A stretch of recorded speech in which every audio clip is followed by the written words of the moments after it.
Prions ensemble.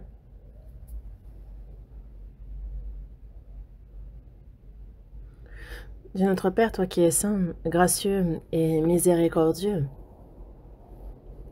nous vivions dans nos iniquités, nos péchés, et ce péché nous faisait de nous tes ennemis. Mais c'est ton amour et la puissance de ton précieux sang versé sur la croix qui nous a sauvés. Et tu as fait de nous des enfants saints. Merci pour cette grâce.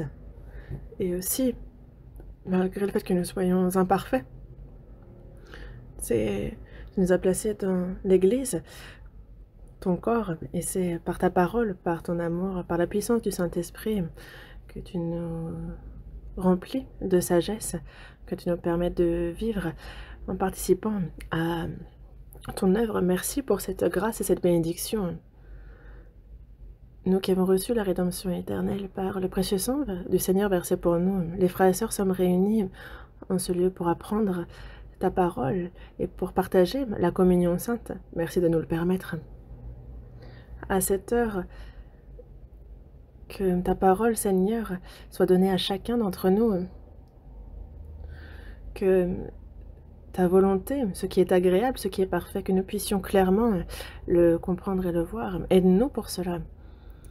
Et que ta parole soit la nourriture de notre âme et fais-nous réfléchir toujours plus à qui nous devons être en cette heure. Aujourd'hui, ta parole est témoignée, que cette parole se grave profondément dans notre âme, dans notre cœur. Aide-nous pour cela. Parmi nous, il y a ceux qui souffrent, qui sont malades, ceux qui sont face aux tribulations, aux difficultés. Aide-les en toutes choses.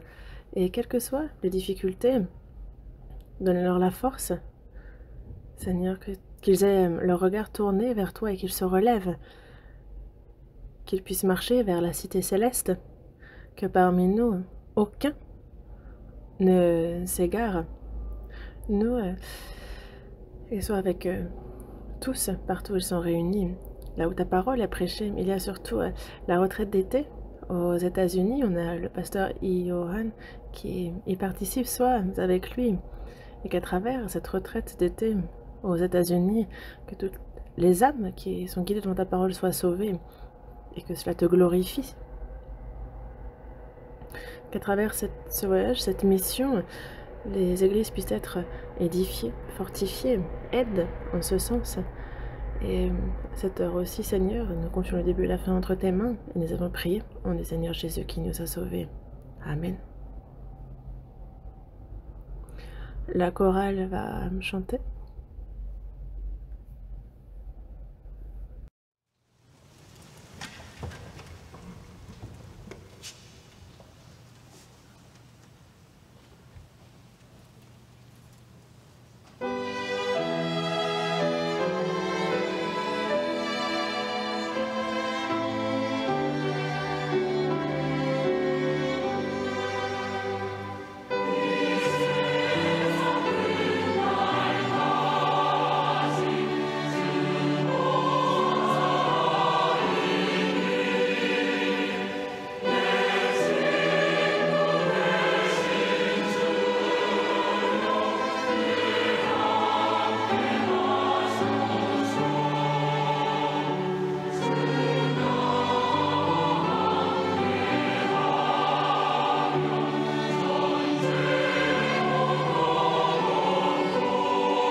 Luc, Évangile selon Luc, chapitre 12.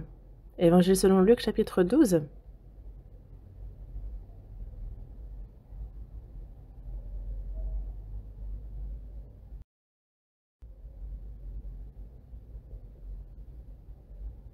Évangile selon Luc, chapitre 12, à partir du verset 54.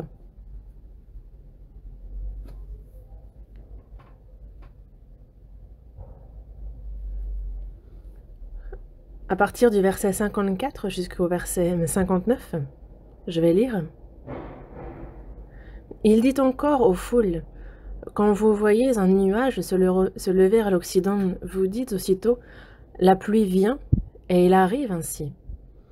Et quand vous voyez souffler le vent du midi, vous dites, « Il fera chaud », et cela arrive. Hypocrite, vous savez discerner l'aspect de la terre et du ciel. Comment ne discernez-vous pas ce temps-ci? Et pourquoi ne discernez-vous pas de vous-même ce qui est juste? Lorsque tu vas avec ton adversaire devant le magistrat, tâche en chemin de te dégager de lui, de peur qu'il ne te traîne devant le juge, que le juge ne te livre à l'officier de justice et que celui-ci ne te mette en prison. Je te le dis, tu ne sortiras pas de là que tu n'aies payé jusqu'à la dernière pite.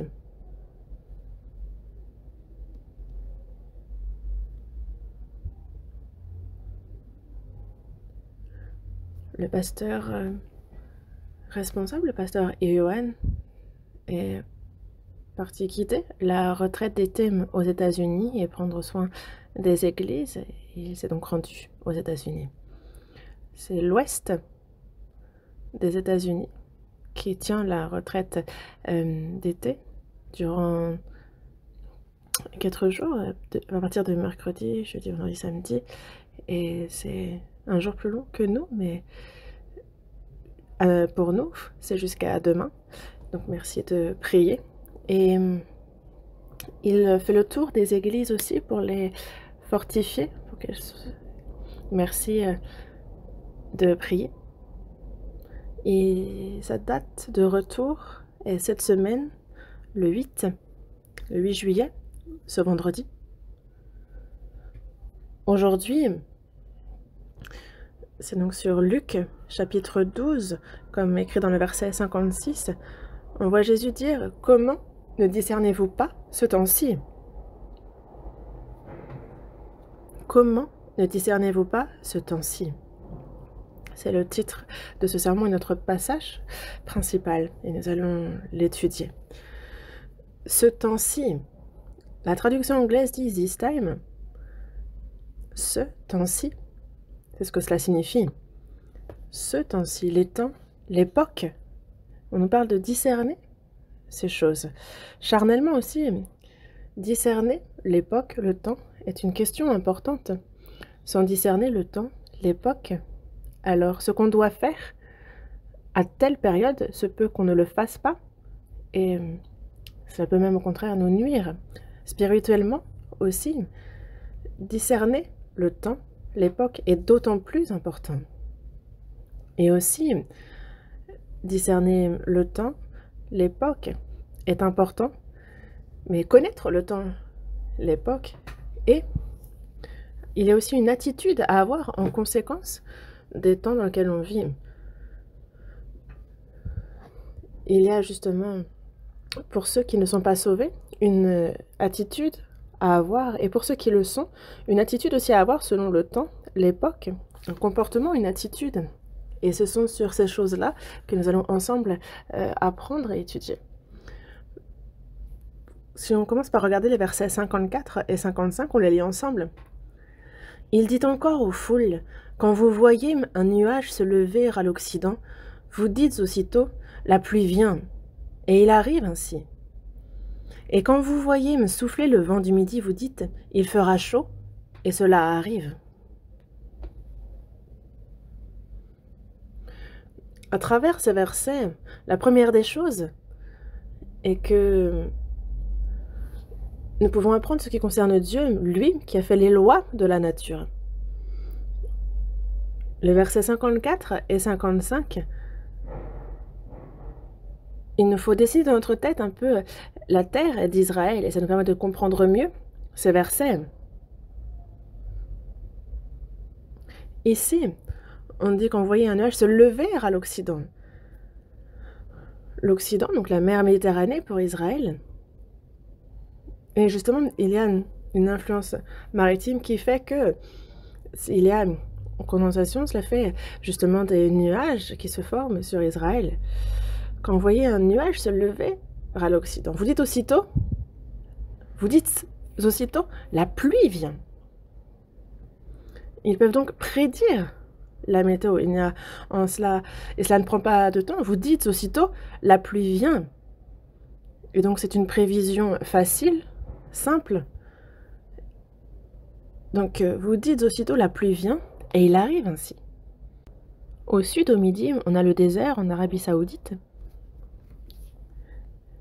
Au nord d'Israël, comme nous le savons, il y a Golan, qui s'élève, c'est une région qui est à 800 mètres d'altitude. Au sud, ensuite on a encore plus haut, justement, le mont Hermon qui a plusieurs sommets, et le sommet le plus élevé est à 2814 mètres.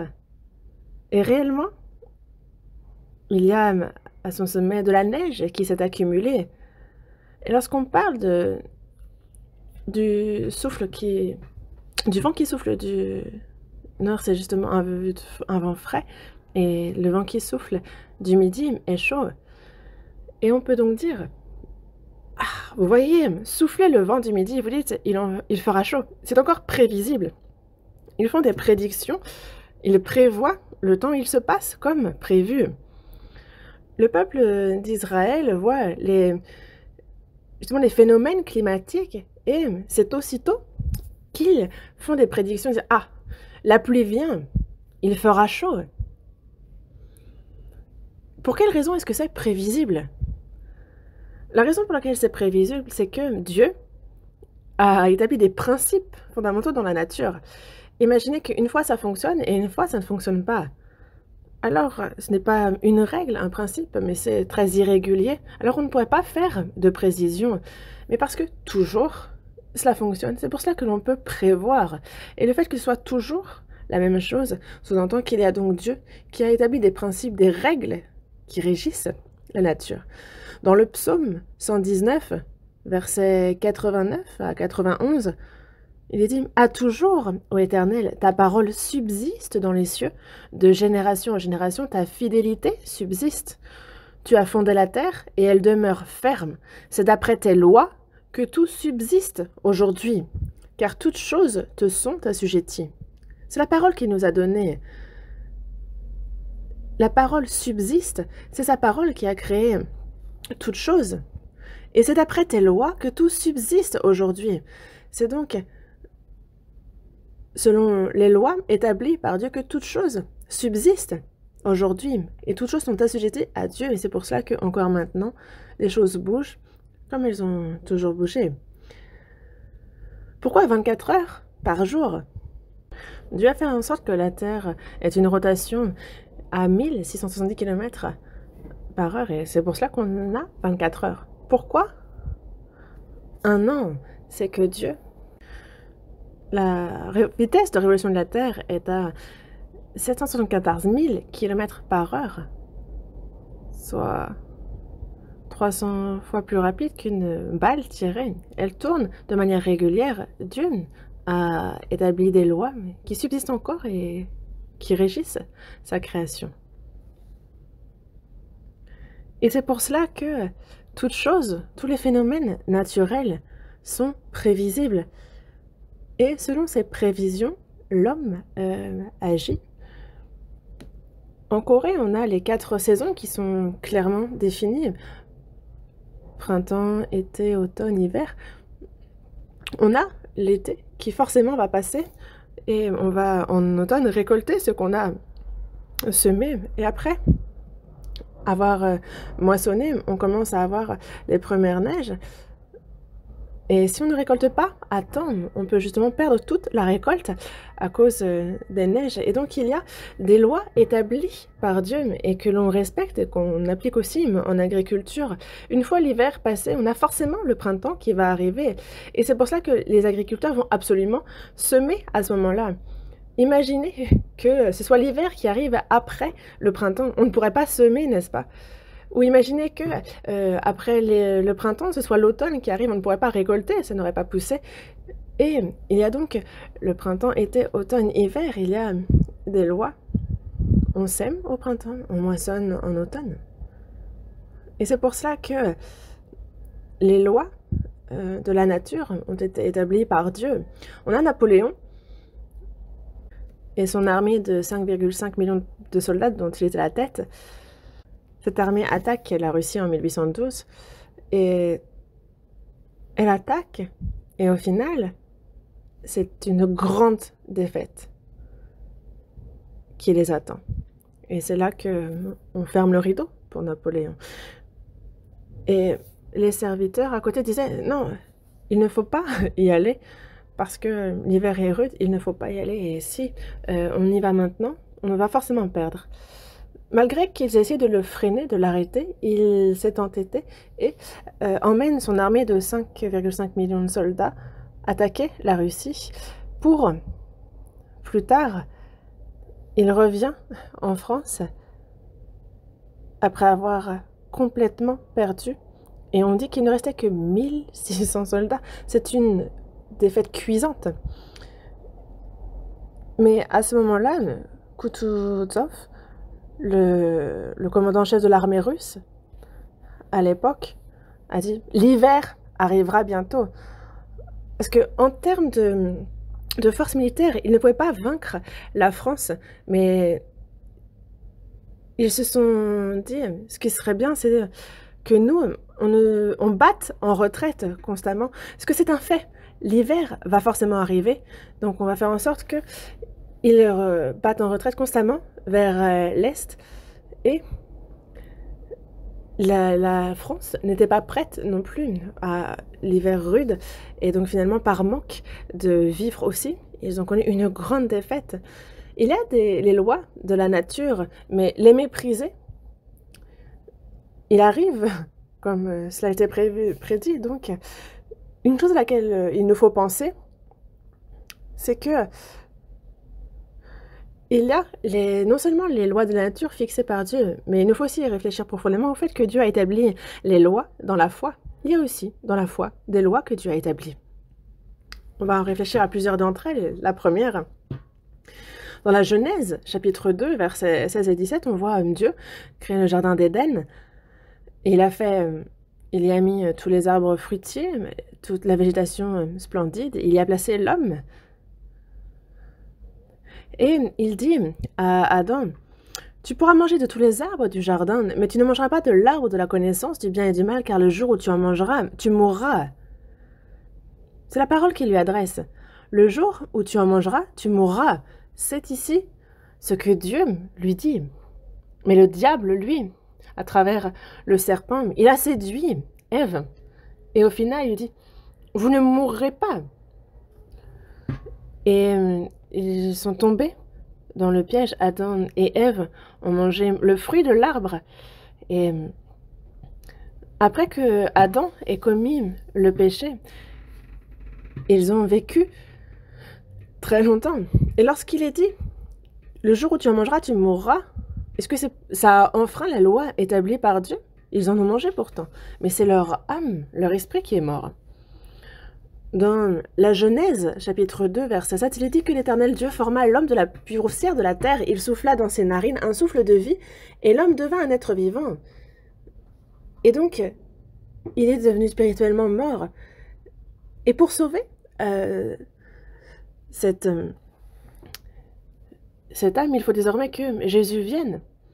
Et c'est pour ça que dans 1 Corinthiens, chapitre 15, verset 45, il est dit « Le premier homme, Adam, devint une âme vivante. Le dernier Adam est devenu un esprit vivifiant. » Il était un esprit vivifiant, mais à cause du péché qu'il a commis, il était spirituellement mort. Et il avait bien dit, tu en mangeras, tu mourras. Et cela est arrivé ainsi, comme prédit. Jésus est venu, il est mort sur la croix, et il a fallu qu'il le fasse pour régler le problème du péché. C'est lui qui a été chargé de la punition liée au péché. Il a payé ce prix très élevé, le salaire du péché, au prix de son sang. Et c'est cet évangile qu'il a accompli pour notre salut. Et nous a ainsi donné la vie. Il nous a sauvés. Il est devenu un esprit vivifiant. Et autre chose aussi, quand on commet un crime, il y a forcément un jugement, une condamnation. C'est une loi. Le peuple d'Israël a vécu 400 ans de servitude en Égypte. Ils quittent l'Égypte, ils traversent le désert où ils y passent 40 ans. Ils entrent en terre de Canaan et ils se battent contre les 7 tribus qui y sont, ils les chassent. Et on a Jacob et ses 12 fils qui forment les 12 tribus et qui vont se distribuer la terre de Canaan. Et Josué est devenu guide et donc il s'empare de la terre. Mais après qu'il soit mort, il établit des juges qui vont, durant 350 ans, régner. Et donc c'est l'époque des juges, juste après que, justement comme écrit dans la Bible, juste après que Josué ne meure. Mais quand on lit dans les juges, il y a un cercle qui se répète à 7 reprises. Le même modèle se répète. Seulement les personnes qui changent, mais le schéma se reproduit. De quoi on parle ici? La première des choses, le peuple d'Israël désobéit à la parole de Dieu, ils quittent Dieu et servent les idoles. Ce crime est commis, c'est le mal qu'ils font. Et donc, forcément, Dieu utilise les nations étrangères pour les juger, pour les punir. Alors le peuple d'Israël, il souffre, il est puni et ils s'humilient, ils se repentent de leurs erreurs et ils demandent l'aide de Dieu. On les voit se repentir, alors on voit Dieu qui établit un juge et il permet au peuple de se rétablir et ça apporte la paix au peuple d'Israël. Et ça, c'est un cycle. Et ce cycle-là se répète au moins 7 fois. Il se répète et à travers ça, qu'est-ce que ça nous enseigne? Ah, quand on commet un crime, lorsqu'on sert autre chose que Dieu, que l'on quitte Dieu, alors il y a un jugement, il y a une punition. C'est une loi qui nous est enseignée à travers cela. Et aussi, il faut absolument se repentir pour que Dieu nous délivre. Ça, c'est aussi un fait certain qui nous est enseigné à travers cette répétition de ce schéma. Voyons ça. Juge, chapitre 3. Marquez la page à Luc 12. Juge, chapitre 3.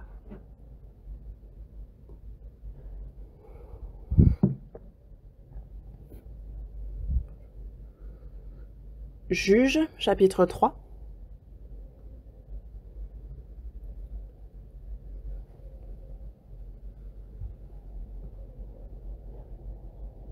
Verset 7.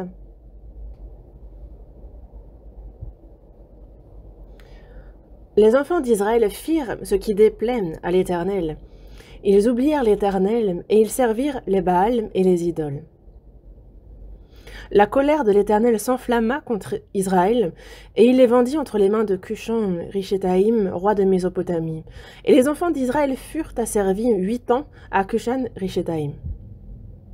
Les enfants d'Israël crièrent à l'Éternel, et l'Éternel leur suscita un libérateur qui les délivra, Oniel, fils de Kénaz, frère cadet de Caleb.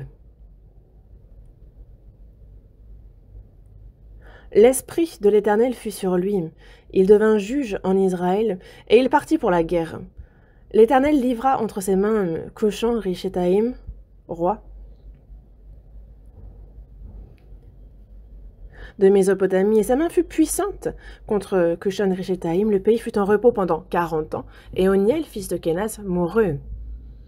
On voit dans le verset 8, dans le verset 7, le crime commis par le peuple d'Israël. On voit justement qu'ils ont oublié. On voit dans le verset 8 la colère de l'Éternel qui s'enflamme et qu'il soulève les nations étrangères. On voit dans le verset 9 que le peuple appelle à l'aide. On voit dans le verset 10 qu'il les délivre. Et dans le verset 11, justement, qu'ils sont en repos, qu'ils connaissent la paix. Ça, c'est un cycle. Et ce cycle ne cesse de se répéter quand on lit. Il n'y a que le juge, au final, qui change. Mais et ces différents peuples étrangers qui sont utilisés comme moyen de punition. Mais le cercle, le vicieux est le même. Dans le verset 12, « Les enfants d'Israël firent encore ce qui déplaît à l'Éternel. Et l'Éternel fortifia Églon, roi de Moab, contre Israël parce qu'ils avaient fait ce qui déplaît à l'Éternel. » Juge, chapitre 4, verset 1, « Les enfants d'Israël firent encore ce qui déplaît à l'Éternel après qu'Éhud fut mort. » Donc encore, ça se répète. Ils commettent un crime et il y a forcément le jugement. Ça, c'est une loi. Quand on se repent, il délivre. Ça aussi, c'est une loi. Il y a ces lois, ces principes dans la foi aussi que Dieu a établis. S'il y a le péché, c'est une loi. Si on a du péché, on va en enfer. Voyons dans Jean, Évangile selon Jean, chapitre 8, verset 21.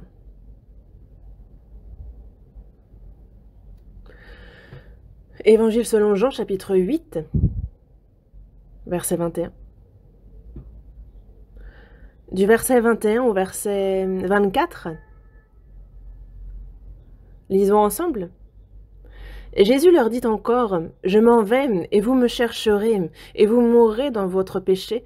Vous ne pouvez venir où je vais. » Sur quoi les Juifs dirent, « Se tuera-t-il lui-même, puisqu'il dit, vous ne pouvez venir où je vais ?»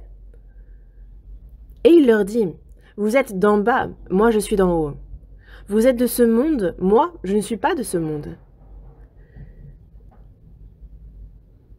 C'est pourquoi je vous ai dit que vous mourrez dans vos péchés, car si vous ne croyez pas ce que je suis, vous mourrez dans vos péchés.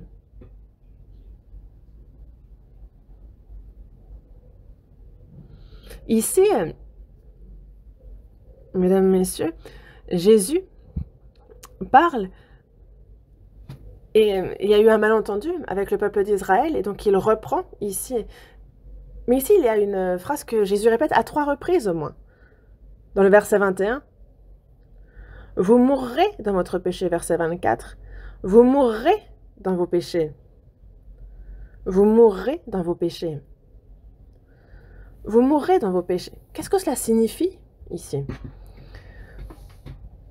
L'homme a cette nature pécheresse avec laquelle il est né, il vit, commet des péchés, et lorsqu'il meurt sans avoir résolu le problème du péché, alors non seulement il meurt sur terre, mais il meurt aussi son esprit. Il dit bien, vous ne pouvez venir où je vais. Qu'est-ce qu'il veut dire par là? Il meurt sur la croix, crucifié. Il résout sur la croix le problème de nos péchés. Il entre dans la tombe, il ressuscite, puis monte aux cieux, et il entre dans le royaume éternel. Mais il n'y a que ceux qui meurent dans leurs péchés. C'est une loi, un principe. Ils ne peuvent monter au ciel. Il faut recevoir le pardon des péchés pour pouvoir entrer dans le royaume. Et pour recevoir le pardon des péchés, 24. Si vous ne croyez pas ce que je suis, vous mourrez dans vos péchés. C'est ici la réponse. Si vous croyez, alors ça change la donne. Le fait que Jésus soit le Sauveur, le fait que Jésus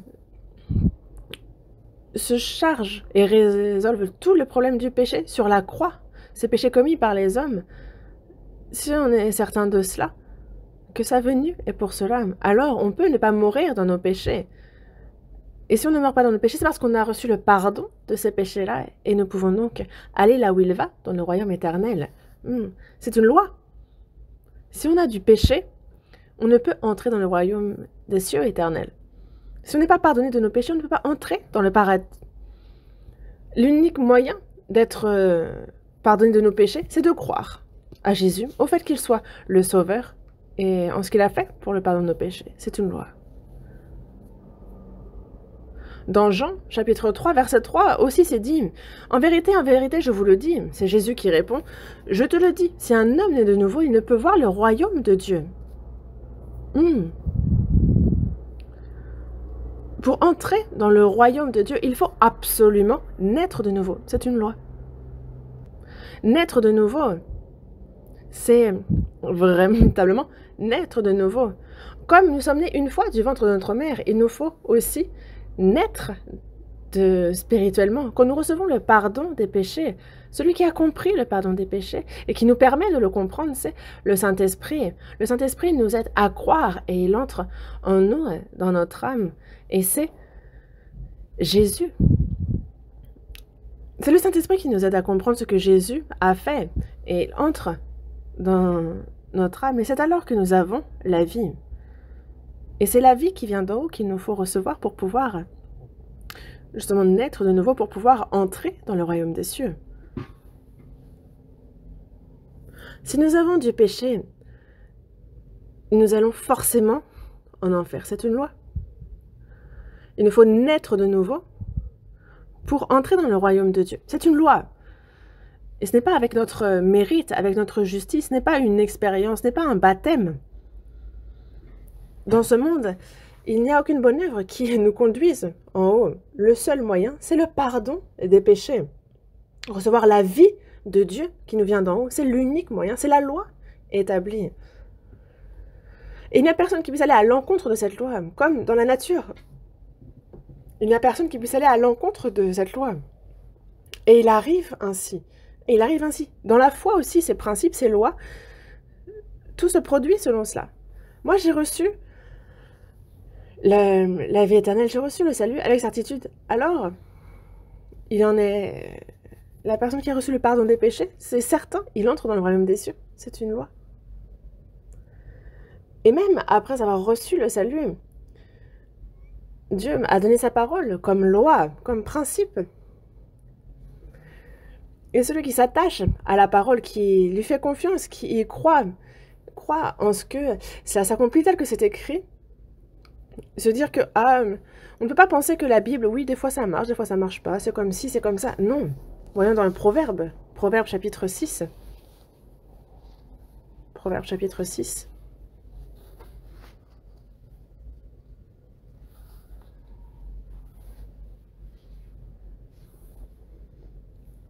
Du verset 20 au verset 23. Du verset 20 au verset 23.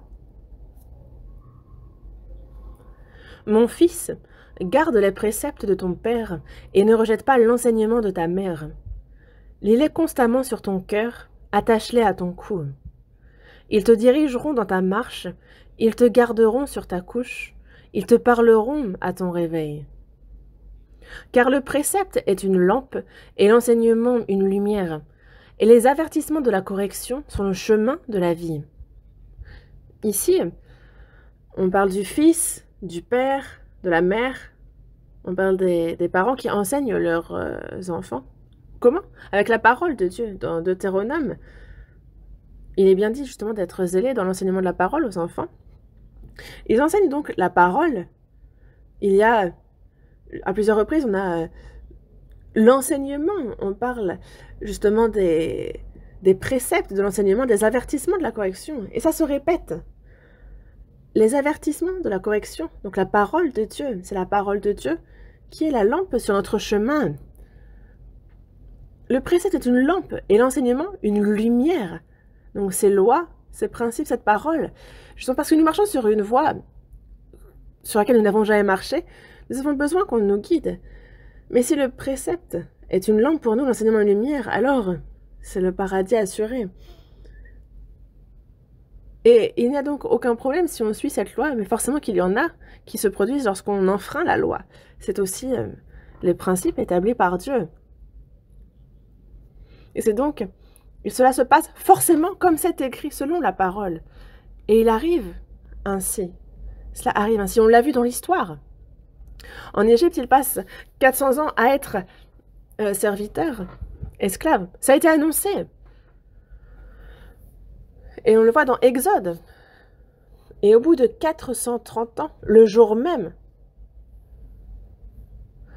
430 ans, on a les 30 ans où ils n'ont pas été esclaves. C'est pour ça qu'on dit certainement 430 ans. Mais on voit que Dieu calcule précisément les dates, les jours, les périodes. 70 ans comme captif de Babylone. Et il a bien dit que c'est 70 ans après qu'ils seraient libérés. Et c'est ce qui s'est passé. 70 ans après, ils sont revenus de la captivité. À Abraham, il lui fait la promesse de lui donner un fils. Et c'est selon cette parole que cela s'est accompli. Genèse chapitre 21. On cherche ce passage. Genèse chapitre 21. Du verset 1 au verset 7. Je lis pour vous.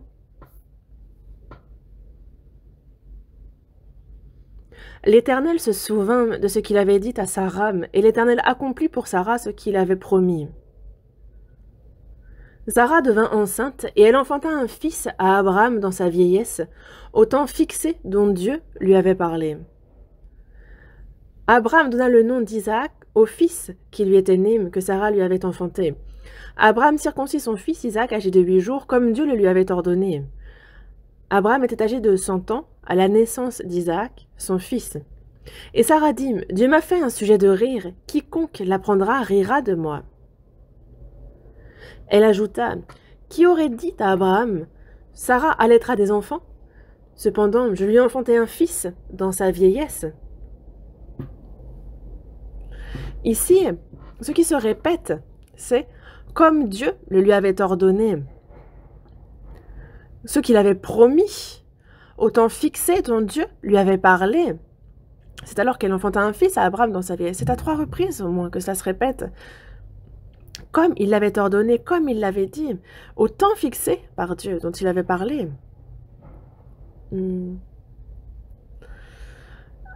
En Chaldée, à Ur, il avait 75 ans lorsqu'il est parti. Et donc il a attendu 25 ans vu qu'il a eu Isaac à 100 ans. Il a attendu longtemps. Et il a cru en la parole de Dieu. Mais certainement que ça a dû être dur à des moments. Et c'est pour cela que justement il a engendré Ismaël à travers Agar, la servante de Sarah. Mais ici, il dit autant fixé dont Dieu lui avait parlé. Autant fixé. Qu'est-ce que ce temps? Dieu, c'est volontairement qu'il a certainement attendu que Abraham et Sarah a attendu. Il a attendu qu'ils ne puissent plus avoir d'enfants, qu'ils atteignent cet âge-là, qu'il n'ait plus aucun moyen entre les mains pour enfanter et autre chose. Et surtout aussi que la foi de Dieu, d'Abraham, soit intègre. Certainement, c'est à ce temps fixé-là qu'il a attendu qu'il puisse complètement mettre toute sa confiance en Dieu, s'en remettre à lui. Parce que c'est dans ces moments-là que toute la gloire revient à Dieu. Et c'est à ce moment-là, au temps fixé dont il lui avait parlé, qu'il a donné Isaac. Dans Romains chapitre 4, dans le verset 19 et 20, il est dit que, sans faiblir dans la foi, il ne considéra point que son corps était déjà usé, puisqu'il avait près de 100 ans, et que Sarah n'était plus en état d'avoir des enfants. Il ne douta point par incrédulité au sujet de la promesse de Dieu, mais il fut fortifié par la foi, donnant gloire à Dieu. C'est ce qui est dit. Il fut fortifié par la foi, donnant gloire à Dieu. Il fut fortifié par la foi. Dieu a patienté qu'il soit fortifié par la foi. Il n'a pas accordé Isaac, spécialement quand il chancelait dans la foi. Pourquoi? Parce que c'était afin que vraiment ce soit sa puissance qui se manifeste et qu'il soit glorifié. Et c'est arrivé à 100 ans. Au temps fixé par Dieu dont il avait parlé. Après notre salut, dans notre vie de foi, il nous donne sa parole. Et lorsque nous lui faisons complètement confiance et que nous la pratiquons telle qu'elle, alors cela se passe. Pourquoi? Parce que c'est un principe. Et il arrive ainsi. Cela se passe ainsi. On a l'impression que ça ne se passera jamais, mais c'est écrit dans la Bible. Essayez. Et vous verrez que cela arrivera. Cela arrivera. Pourquoi? Parce que c'est un principe.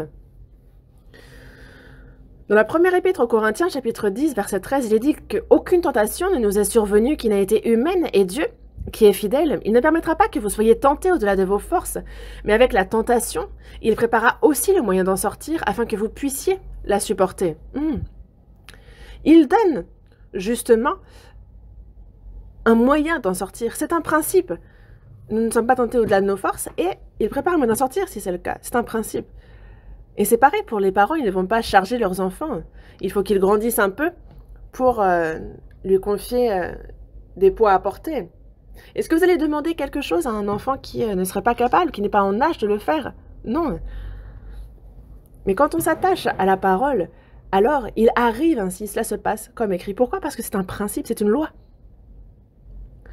Dans Romains chapitre 8, verset 28, il est dit « Toutes choses concourent au bien de ceux qui aiment Dieu, de ceux qui sont appelés selon son dessein. » Toutes choses concourent au bien de ceux qui aiment Dieu et de ceux qui sont appelés selon son dessein. Parfois, mentalement, physiquement, nous pouvons souffrir. Nous pouvons souffrir dans la chair. On peut parfois connaître le malheur, mais toute chose concourt au bien de ceux qui aiment Dieu. Nous pouvons considérer ça comme bien ou comme mal, mais pour Dieu, toute chose concourt au bien de ceux qui l'aiment. C'est une loi, un principe. Dans Matthieu, chapitre 6, verset 33, « Cherchez premièrement le royaume et la justice de Dieu, et toutes ces choses vous seront données par-dessus. » Est-ce que ce n'est pas une loi, ça aussi? Oui, ça peut arriver ou ne pas arriver. C'est vrai que nous n'allons pas tous devenir riches, mais quand nous cherchons premièrement le royaume et la justice de Dieu, lorsque nous vivons ainsi, alors Dieu va faire en sorte que nous ne mourions pas de faim, de nous donner ce dont nous avons besoin pour notre corps, des vêtements. Pourquoi? Parce que c'est une promesse qu'il a faite. Galates chapitre 6, verset 9. Galates chapitre 6, verset 9.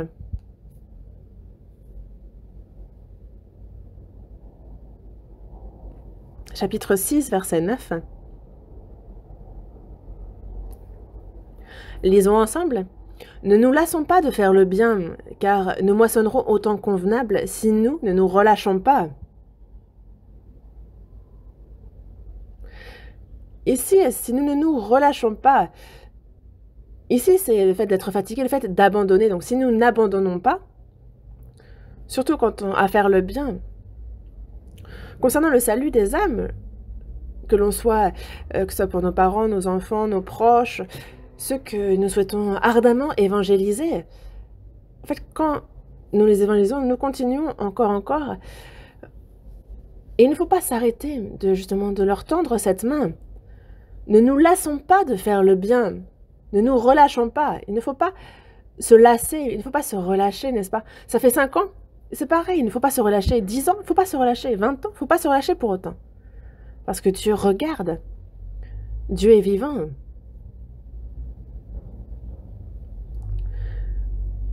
Si nous ne nous relâchons pas, nous moissonnerons au temps convenable. Il y a un temps auquel moi je réfléchis et il y a le temps de Dieu, le temps du Seigneur. Et moi je ne connais pas le temps qu'il a fixé. Et c'est pour cela qu'il nous faut toujours faire le bien.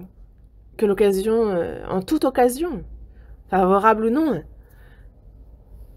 Et la moisson c'est pareil. Il y a un moment pour moissonner, pour récolter. Il n'y a personne qui va moissonner au printemps. Non, c'est en automne que l'on moissonne. Au temps convenable, nous moissonnons, c'est au temps de Dieu. Donc, ne vous relâchez pas, n'abandonnez pas, que ce soit pour vos parents, que ce soit pour vos enfants, ou pour ceux pour qui vous êtes ardents dans l'évangélisation, ceux qui vous entourent, n'abandonnez pas.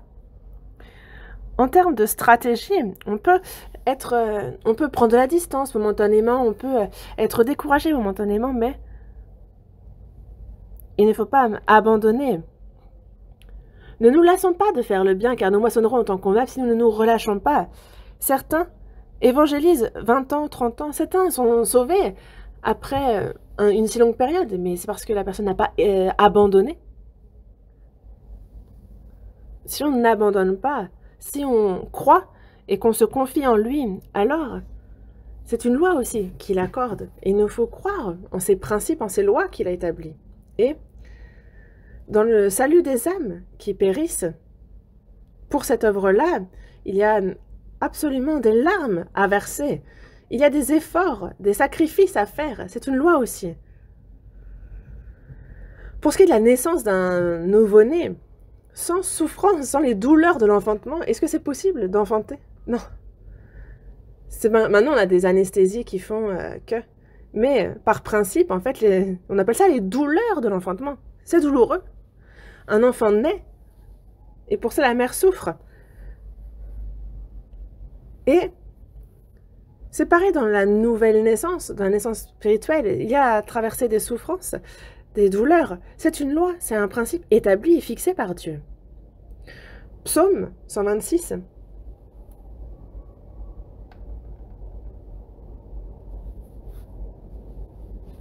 Psaume 126, versets 5 et 6.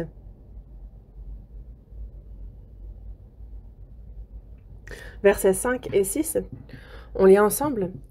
Ceux qui sèment avec larmes moissonneront avec chant d'allégresse.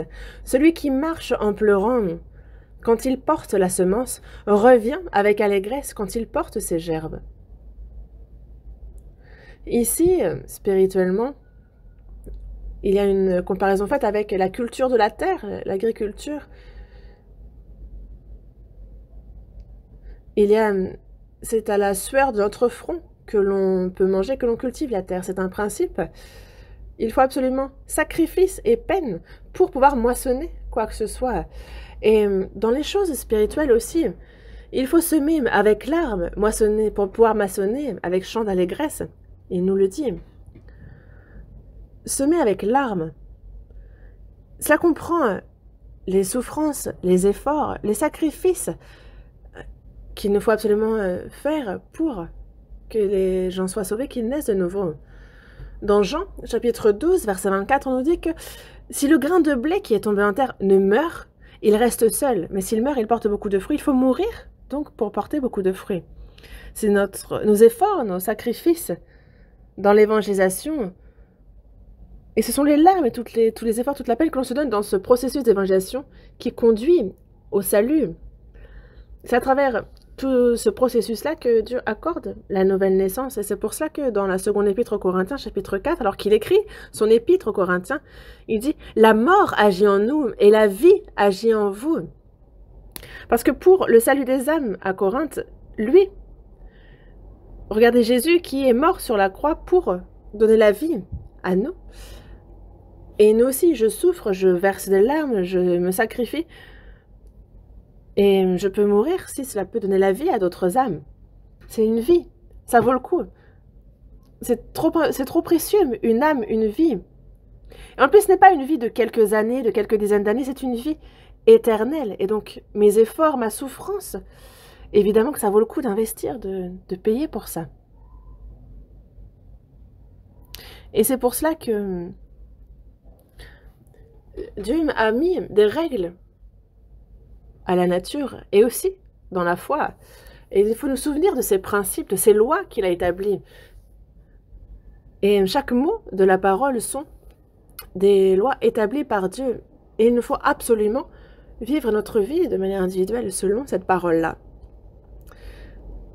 Parce qu'il arrive ainsi. Il arrive ainsi. Et on en viendra forcément à faire ce témoignage-là. Cela arrive ainsi. Luc chapitre 12, on y retourne.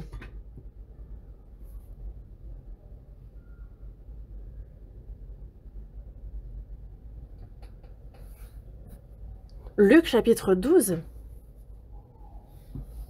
verset 56. Verset 56. Lisons ensemble. Hypocrite, vous savez discerner l'aspect de la terre et du ciel, comment ne discernez-vous pas ce temps-ci?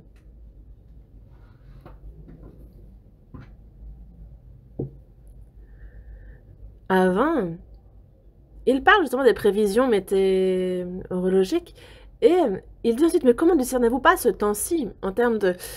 Chronologiquement, vous n'avez pas de discernement. Il parle du fait que c'est prévisible aussi.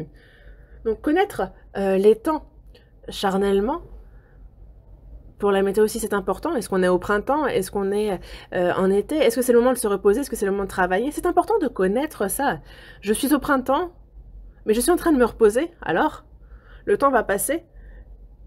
Et si par exemple on décale de plusieurs mois, d'une semaine, le fait de planter, on peut ne jamais avoir quoi que ce soit à récolter. On arrive en automne. Dans peu de temps, il y a l'hiver qui arrive, on ne pourra plus moissonner. Et il faut faire en sorte que la culture ne soit pas vaine, qu'on ne perde pas ce qu'on a semé.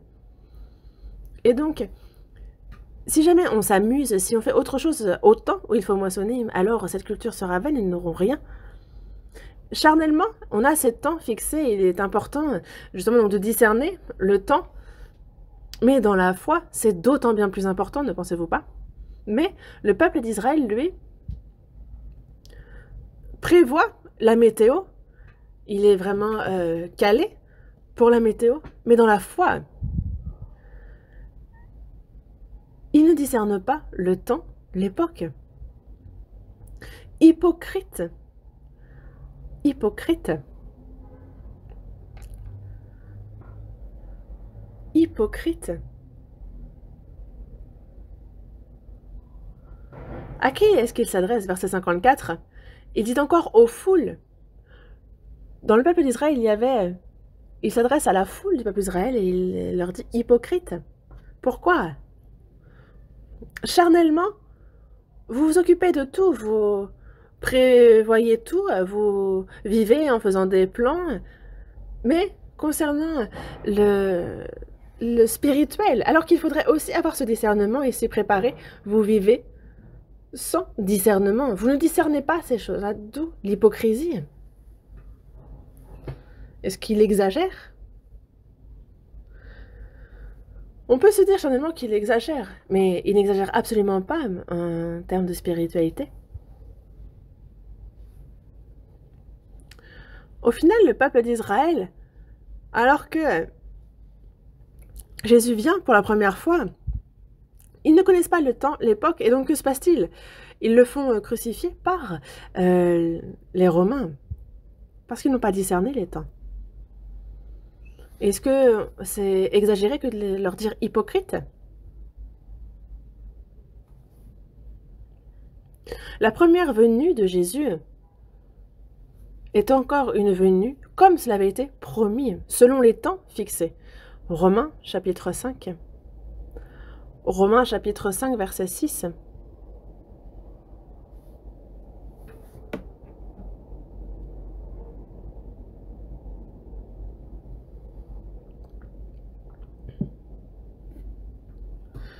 Romains chapitre 5, verset 6. Lisons ensemble. Car lorsque nous étions encore sans force, Christ, au temps marqué, est mort pour des impies. Au temps marqué, Christ est mort pour des impies. Au temps marqué, au temps promis, au temps fixé. C'est ce qui est dit ici. Il est mort en ce temps-là. Il est venu au temps fixé. Et c'est pour cela que, lors de sa première venue, Jésus a été baptisé. Et la première chose qu'il dit dans Marc, chapitre 1, verset 15, il dit « Le temps est accompli et le royaume de Dieu est proche, repentez-vous et croyez à la bonne nouvelle. » Il dit « Le temps est accompli. » Parce que Jésus est venu, c'est sa première venue. Il vient pour l'évangile, non? Et c'est pour cela que dans Galates, chapitre 4, verset 4, il dit « Lorsque les temps ont été accomplis, Dieu a envoyé son Fils, né d'une femme, né sous la loi. » Lorsque les temps ont été accomplis, selon la promesse, les temps fixés pour la première venue de Jésus. Dans l'Ancien Testament, le peuple d'Israël, et le peuple d'Israël était proche de l'Ancien Testament, il le connaissait bien, mais s'il l'avait véritablement observé, s'était penché dessus en détail, il n'aurait pas pu ignorer que Jésus en face d'eux est celui qui a reçu l'onction, celui qui est leur sauveur, comme annoncé dans l'Ancien Testament. Dans la Bible, dans Daniel chapitre 9, à travers l'ange Gabriel, il y a Dieu qui s'adresse à Daniel et prophétise sur les 70 semaines. Une semaine équivalent à 7 ans. Mais quand on regarde ces versets, mais il est précisément écrit que le début de ces 70 semaines est lorsque l'ordre est donné de reconstruire Jérusalem. Non pas le temple en soi, mais comme écrit dans Néhémie, la muraille qui entoure le temple. C'est à partir du moment où Néhémie, justement, arrive, le gouverneur, et qu'il reçoit l'ordre de reconstruire la muraille autour du temple d'Israël. C'est à partir de cet ordre-là.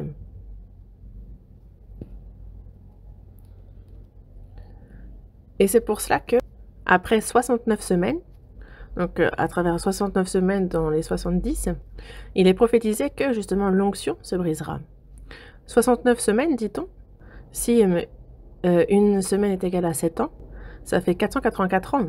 À compter de ce jour, 484 ans, et c'est à ce moment-là que le Sauveur mourra, c'est ce qui était annoncé. Mais le peuple d'Israël, à partir de ce moment-là, s'ils avaient bien calculé, alors ils auraient compris que Jésus, en fait, c'était sa première venue et qui il était. Les temps ont été accomplis, il est venu, autant fixé, autant marqué, mais le peuple d'Israël n'ont pas discerné le temps, l'époque. Au final, ils l'ont rejeté. Jésus est venu. Il y avait tant de preuves de sa première venue et qu'il est le Sauveur. À l'époque, le peuple d'Israël avait tant de preuves pour croire. Ce n'est pas par un manque de preuves qu'ils n'ont pas pu croire. Non. C'est qu'ils n'ont pas prêté attention. C'est qu'ils n'ont pas observé avec précision. Ils n'ont pas regardé les détails parce qu'ils n'avaient pas à cœur de le faire et non pas parce qu'il n'y avait pas de preuves pour croire. Ouvrons la Bible à l'Évangile selon Jean, chapitre 5. Évangile selon Jean, chapitre 5.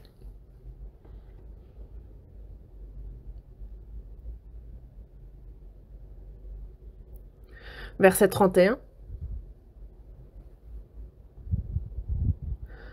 Évangile selon Jean, chapitre 5, verset 31. Si vous lisez attentivement jusqu'au verset 37, on voit que Jésus est l'onction envoyée par Jésus. Il y a toutes les preuves que Jésus est bien cet homme. Verset 31. Si c'est moi qui rends témoignage de moi-même, ici il ne faut pas se méprendre. C'est moi qui... Mon témoignage n'est pas vrai, ça ne veut pas dire que il est faux, mais c'est qu'en général, pour qu'un témoignage soit valable, il faut qu'il soit deux. Donc ici, Jésus, s'il parle seul de lui-même, ce témoignage ne tient pas. C'est ce qui est dit. Mais ça ne veut pas dire que ce qu'il dit est faux. Ça ne veut pas dire que son témoignage est faux. Non, c'est la vérité, mais c'est qu'il faut qu'il y ait toujours deux témoins. Et plus pour qu'un témoignage soit avéré. Et donc, à lui seul, Jésus, on ne peut pas dire que son témoignage est suffisant. Mais alors, quelle preuve y a-t-il concernant Jésus? Déjà, on parle dans le verset 32. Il y en a un autre qui rend témoignage de moi, et je sais que le témoignage qu'il rend de moi est vrai. Vous avez envoyé vers Jean, et il a rendu témoignage à la vérité. Il y a le témoignage de Jean-Baptiste, parce que Dieu a envoyé Jean-Baptiste en avant, et il a dit lui-même que celui qui vient après moi est plus puissant que moi, et je ne suis même pas digne d'élier ses lacets. Et que moi je vous baptise d'eau, mais lui il baptise du Saint-Esprit. Il parle ici de Jésus. Verset 36. Moi, j'ai un témoignage plus grand que celui de Jean, car les œuvres que le Père m'a donné d'accomplir, ces œuvres mêmes que je fais, témoignent de moi, que c'est le Père qui m'a envoyé.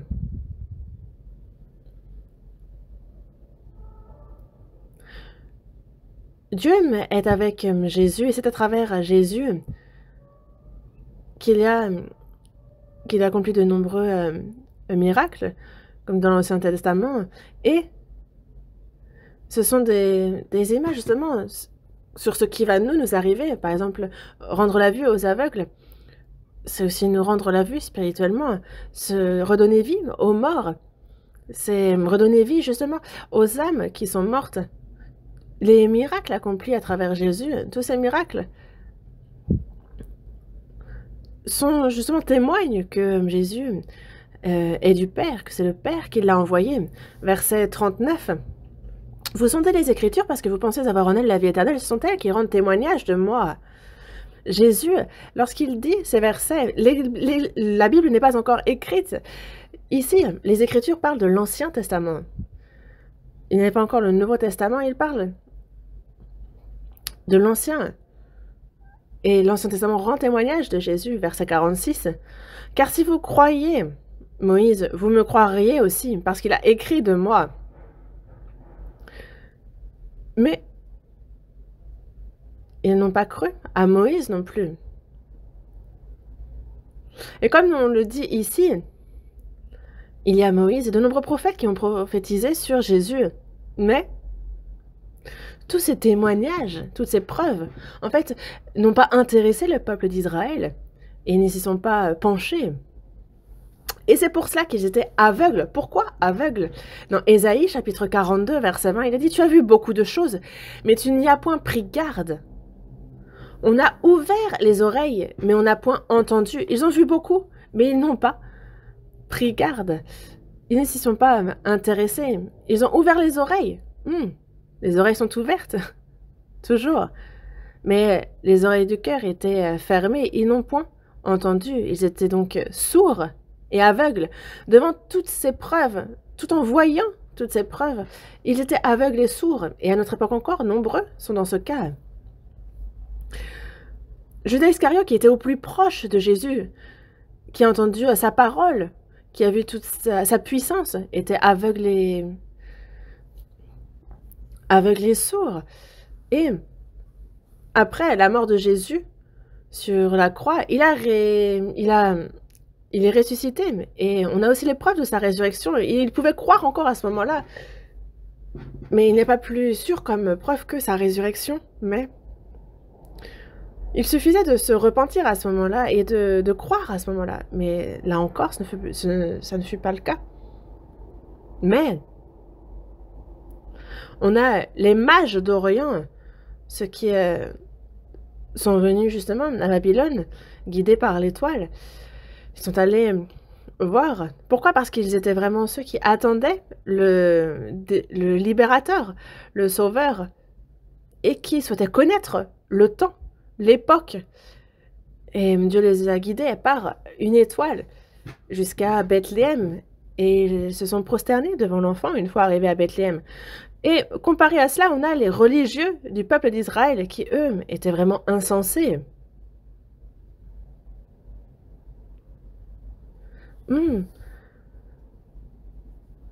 Discerner le temps est possible. Comme il est possible de prévoir la météo, spirituellement aussi, de voir à quelle époque nous vivons. Et nous aussi, nous devons savoir à quelle époque nous vivons. Matthieu chapitre 16. Matthieu chapitre 16.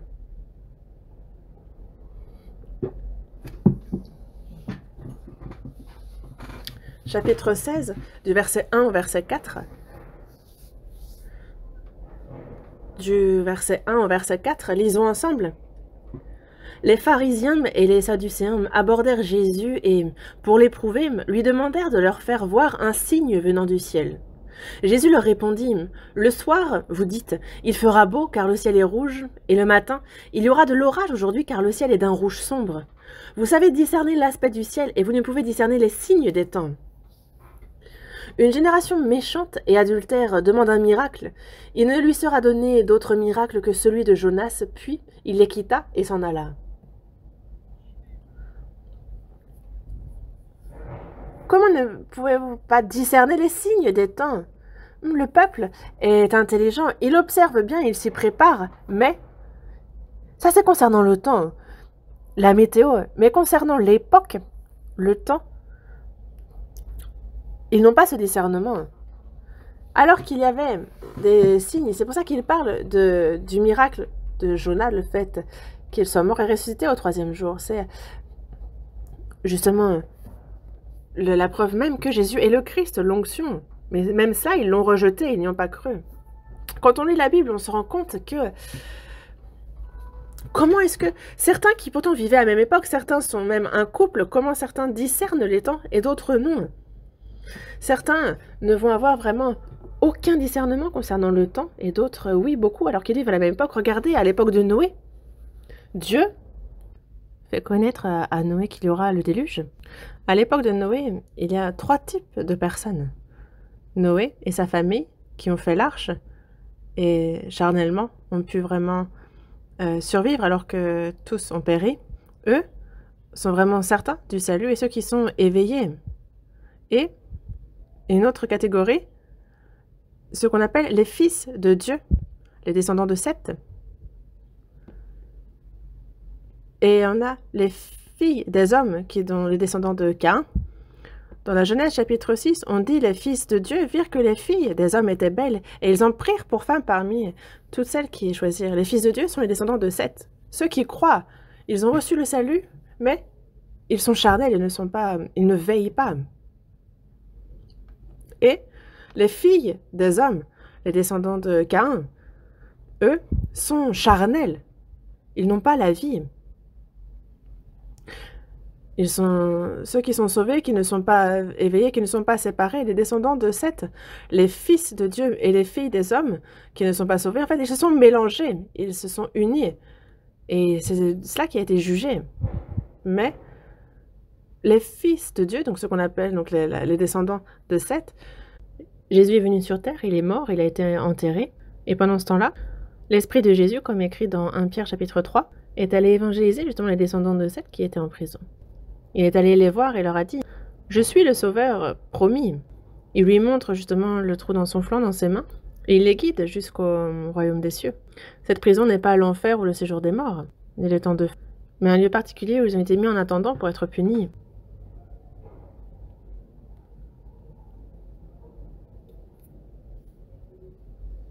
Et c'est pareil à notre époque, si on y réfléchit bien. On a vraiment reçu le salut. Il y a ceux qui sont comme Noé, qui veillent. Ceux qui sont sauvés, mais qui sont charnels, fils de Dieu, mélangés à ce monde, qui vivent mêlés à ce monde. Il y a aussi donc ces personnes-là.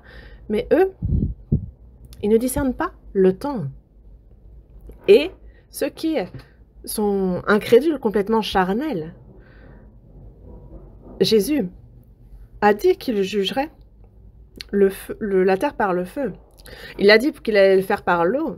Et il a parlé de l'arche. L'arche était achevée. Alors, dans la Genèse, chapitre 7, on voit bien qu'il demande que d'entre les animaux purs et les animaux qui ne sont pas purs, les oiseaux et tout ce qui se meut sur la terre, donc ils entrent tous dans l'arche auprès de Noé, 2 à 2, un mâle et une femelle, comme Dieu l'avait ordonné. C'est Dieu qui les appelle, ce n'est pas Noé. Mais ils ont vu ça et pourtant ils n'ont rien ressenti. Oh. Alors qu'ils auraient dû se dire « Ah, c'est vraiment comme la parole de Dieu a été écrite. » Imaginez la situation, la scène. Il y a l'arche, il y a les animaux purs, les animaux qui ne sont pas purs, les oiseaux, tout ce qui se meut sur la terre, qui entre dans l'arche auprès de Noé. Et qui les a guidés? C'est Dieu. Il les a guidés. Et les hommes ont dû voir cela. Et ils pouvaient croire à ce moment-là, mais non. Ils ont tourné le dos à Dieu quand même. Et Noé entre dans l'arche, et c'est encore 7 jours que Dieu accorde. Et ensuite a commencé le déluge. La porte était ouverte, et il a attendu, mais ils lui ont quand même tourné le dos tout ce temps.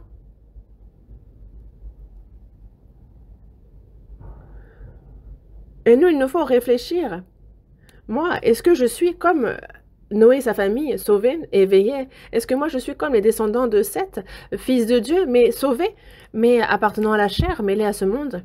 Ou alors est-ce que véritablement, je suis dans la chair et incrédule? Il ne faut pas être la deuxième catégorie ni la troisième, mais la première, n'est-ce pas? Abraham, à son époque aussi, on avait Sodome et Gomorrhe, diverses villes, justement, qui sont devenues des cendres après que Dieu y jette le feu et le soufre. Mais il a dit juger Sodome, Gomorrhe, d'autres villes. Ça a été montré en vision à Abraham. Abraham le savait bien. Mais Lot, lui qui était à Sodome et Gomorrhe, qui vivait, n'a pas su. Et les incrédules qui vivaient dans la chair et dans la corruption n'ont pas su non plus concernant Sodome et Gomorrhe. Mais Abraham avait la vie, c'est certain, et il veillait. Lot avait la vie, mais dans la seconde épître de Pierre, on décrit Lot comme étant juste, le juste Lot. Mais il n'avait pas le discernement, il est entré à Sodome et Gomorrhe, suivant sa chair, et il était mêlé au monde, il était tombé dans le monde. Et il y a ceux qui sont complètement incrédules. Qu'a fait Abraham? Il a reçu cette vision, et parce qu'il discernait le temps, il connaissait les époques, alors dans la Genèse, chapitre 18, on voit qu'il a prié ardemment devant Dieu. Pour qui? Pour Lot et pour les justes qui vivent à Sodome et Gomorrhe. Il dit peut-être, y a-t-il 50 justes au milieu de la ville? Tu les feras périr aussi, tu ne pardonneras pas à la ville. Et s'il y en a juste 50, je ne sais pas s'il y en a 40, s'il y en a 30, Il a prié, il a intercédé pour eux, pour les justes. Il a pensé à Lot. Il a prié ardemment pour ceux qui habitaient ces villes. Mais Lot, lui, Lot a pourtant reçu l'ange envoyé par Dieu qui lui a enseigné que Sodome et Gomorrhe allaient périr. Disant que, dans peu de temps, Sodome et Gomorrhe vont être détruits. Il faut vite, vite partir. Ils l'ont pris par la main, ils l'ont traîné. Mais dans la Genèse, chapitre 19, qu'est-il écrit? On parle de Lot et qu'il tardait. Il tardait. Il n'a pas cessé de tarder. Dieu nous prend par la main et cherche à nous conduire. Mais il y a ceux qui sont toujours attachés par ce monde, attachés aux choses de ce monde et qui tardent, qui tardent.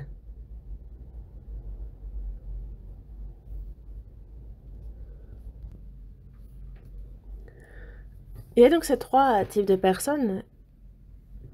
Et nous, parmi ces trois types de personnes, est-ce que nous sommes comme Abraham? Est-ce que nous veillons? Est-ce que nous sommes comme Lot, sauvés mais dans la chair? Ou comme les hommes de Sodome et Gomorrhe, est-ce que nous sommes complètement incrédules dans le péché? Et est-ce que nous n'avons pas la vie? Ça, il faut y réfléchir. Voyons dans 1 Chronique, chapitre 12.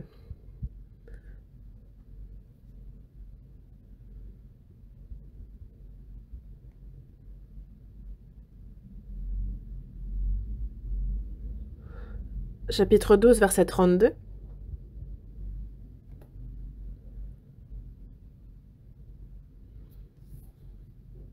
On lit ensemble, verset 32. Des fils d'Issachar, ayant l'intelligence des temps pour savoir ce que devait faire Israël, 200 chefs et tous leurs frères sous leurs ordres. Jusqu'ici. Le contenu ici, si on regarde un peu avant, dans 1 Chronique chapitre 12, on voit que David est pourchassé par Saül et il se cache à Ziklag. Et à l'époque, il y a le peuple d'Israël qui rejoint, un petit troupeau qui rejoint David. Et dans le verset 32, des fils d'Issachar ayant l'intelligence des temps. Quelle est l'intelligence des temps? De quoi on parle ici? Dieu a quitté Saül et il est avec David désormais. Ceux qui connaissent ça, qui ont une intelligence pour saisir ça et qui l'enseignent. Dieu a quitté Saül et il est avec David désormais. Comment faire alors? Il faut aller vers David, il faut désormais l'aider, être avec lui et faire qu'il soit roi. Ils l'ont aidé. Et nous aussi, il faut ce discernement. Il nous faut discerner l'église de Dieu et les fausses églises. Là où il y a sa vie qui se manifeste, parce que dans les fausses, il n'y a pas. Et il faut voir l'œuvre du salut, c'est la différence. Il y a les cantiques, il y a la parole aussi qui est prêchée, mais ce qui est important, c'est qu'il n'y a pas l'œuvre du salut. C'est là la différence.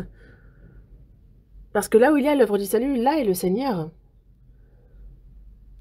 L'église de Dieu et les fausses églises, c'est le chef de l'église, c'est le Seigneur, c'est Christ. Et c'est là qu'il faut s'attacher. Avoir l'intelligence des temps. Ces chefs aussi qui ont rejoint David et qui l'ont aidé, sachant que c'était lui désormais le roi et non plus Saül. Et nous aussi, il faut qu'on fasse partie de ces chrétiens qui discernent les temps qui sont avec le Christ, qui faisons son œuvre. Et nous, ce que nous voulons, c'est justement voir son royaume et le voir bientôt. Et nous, ça, il faut y réfléchir. Comment ne discernez-vous pas ce temps-ci? Est-ce que vous pensez qu'il s'adresse seulement à Israël? Non, il s'adresse aussi à nous maintenant. Si Jésus est là maintenant, il nous dirait, comment ne discernes-tu pas ce temps-ci? Pourquoi ne discernes-tu pas que mon retour est si proche? Parce que son retour aussi est pour un temps fixé. Et comme au temps promis, comme au temps marqué, il va revenir. Voyons dans 1 Timothée, chapitre 6.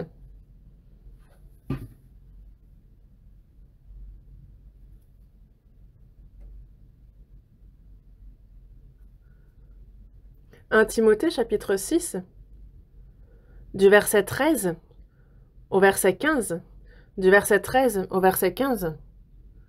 On lit ensemble. Je te recommande, devant Dieu qui donne la vie à toutes choses, et devant Jésus-Christ qui fit une belle confession devant Ponce Pilate, de garder le commandement, et de vivre sans tache, sans reproche, jusqu'à l'apparition de notre Seigneur Jésus-Christ, que manifestera en son temps le bienheureux et seul souverain, le roi des rois et le Seigneur des seigneurs.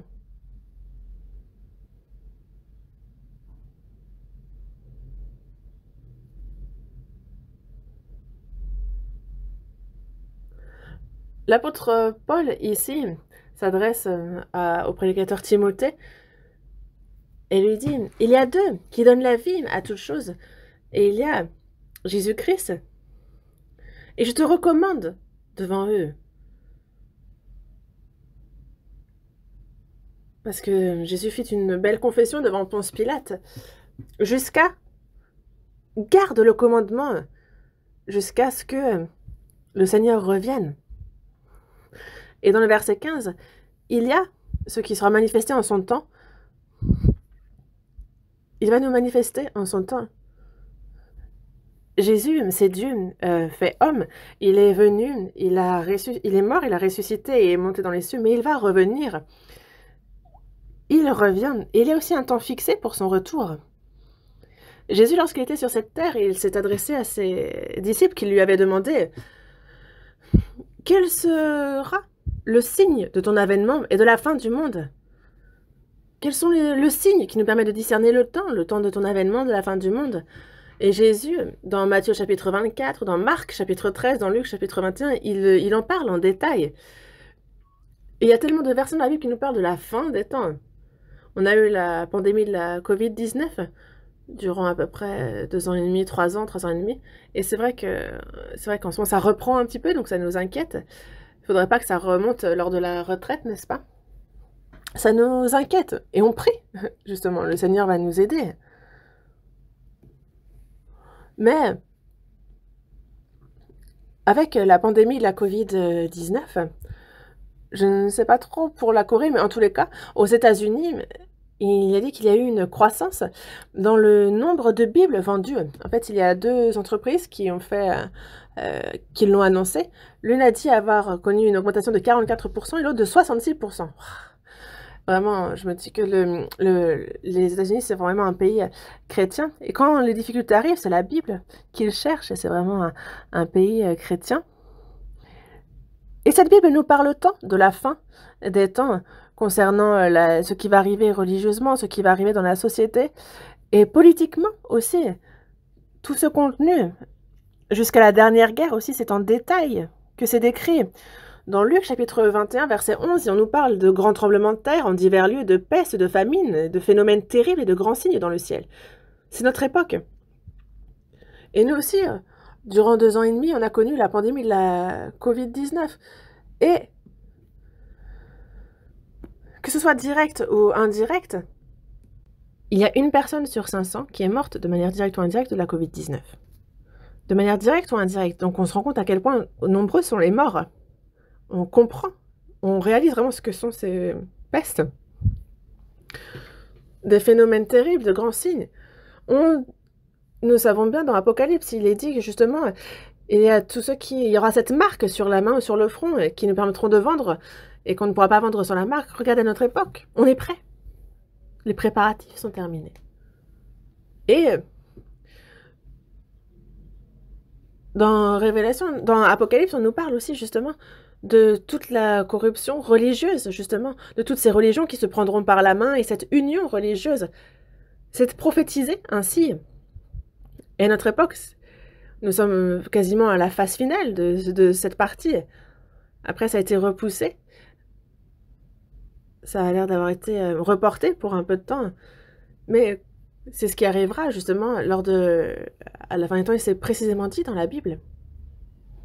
Nous voyons ces choses. Il nous parle du rétablissement d'Israël. Et comme cela avait été annoncé, Israël a été rétabli. Et comme cela a été aussi, on a justement l'ancien empire romain qui reviendra comme cela a été annoncé. Ce n'est pas Rome en soi, c'est l'Union européenne, on le voit. Et on a la Russie qui va attaquer avec l'Iran, l'Éthiopie, la Libye et la Turquie. À notre époque, on voit la Russie qui attaque l'Ukraine. Elle attaque seule. Et donc, elle a certainement réalisé que seule, c'est impossible. Mais quand elle attaquera Israël, c'est avec plusieurs autres pays qu'elle attaquera. Mais, dans Ézéchiel, on nous parle de la Russie qui attaque Israël. Et on nous parle de l'Iran, de l'Éthiopie, de la Libye, de la Turquie, de ces pays proches, pro-russes, qui attaqueront ensemble. Et est-ce que ce n'est pas ce qu'on voit à notre époque? Toutes ces choses-là, nous les voyons. Et c'est au présent. À cette année où je vis, je vois l'histoire fixée par Dieu qui, en son temps, se passe. Et nous aussi, il nous faut discerner les temps, non? Vous ne pensez pas? On ne peut pas vivre sans réfléchir. Comment ne discernez-vous pas ce temps-ci? Il nous faut discerner.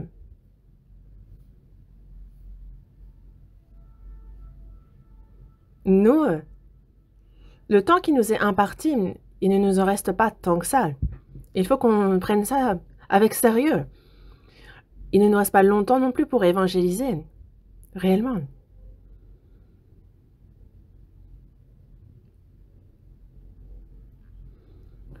Luc chapitre 12, verset 57. Verset 57.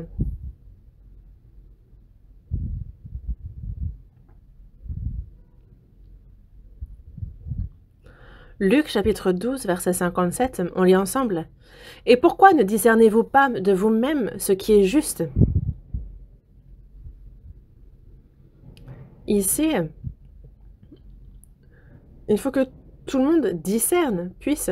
On a le libre arbitre et il faut que chacun discerne par lui-même ce qui est juste, ce qui ne l'est pas. Il faut que chacun discerne. Il nous faut faire le bon choix, choisir ce qui est juste. Et il y a une responsabilité concernant le choix que l'on fait. Et ça, on a le libre arbitre et c'est un discernement de nous-mêmes. Si on choisit ce qui est mauvais, alors il y a on est responsable de notre choix et il y a les conséquences à en tirer. Ah, moi j'ai fait ce choix-là à cause d'un tel, c'est à cause d'un tel que j'ai fait ci, que j'ai fait ça. Non, ça ne tient pas. C'est à cause du diable. C'est à cause de mon entourage. Moi j'étais trop occupée. Il n'y a pas d'excuse.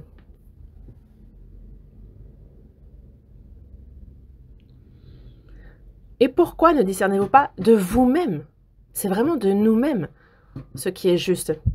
Pourquoi Jésus il s'adresse ici à la foule, n'est-ce pas? Pourquoi dire de telles choses à une foule? Pourquoi avoir dit une telle chose? Eh bien, le peuple d'Israël, les religieux juifs, connaissaient ce qui est juste, ce qui est bon.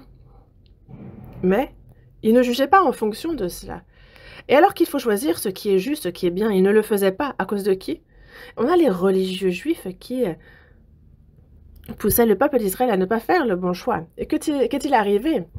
Les religieux juifs ont rejeté Jésus. Ils n'ont pas fait le bon choix. Mais malgré qu'ils avaient le libre arbitre, en fait, on a le peuple d'Israël qui avait ce même libre arbitre, mais ils regardaient un peu ce que les religieux juifs faisaient, et donc ils les ont suivis. Et ils ont fait le mauvais choix. Jean. Évangile selon Jean, chapitre 12.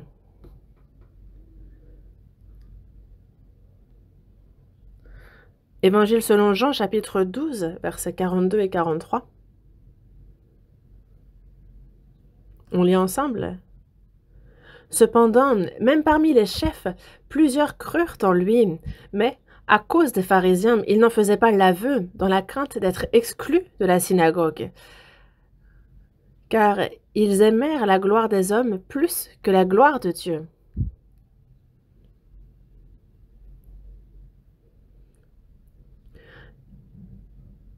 Même parmi les chefs, plusieurs crurent en lui. Mais ils ont eu peur d'être exclus de la synagogue. C'est pour ça qu'ils ne pouvaient avouer, croire. Et ils ont aimé la gloire des hommes plus que la gloire de Dieu. Au final, parmi eux, nombreux, qu'ont-ils fait? Ils ont fait le choix de rejeter Jésus.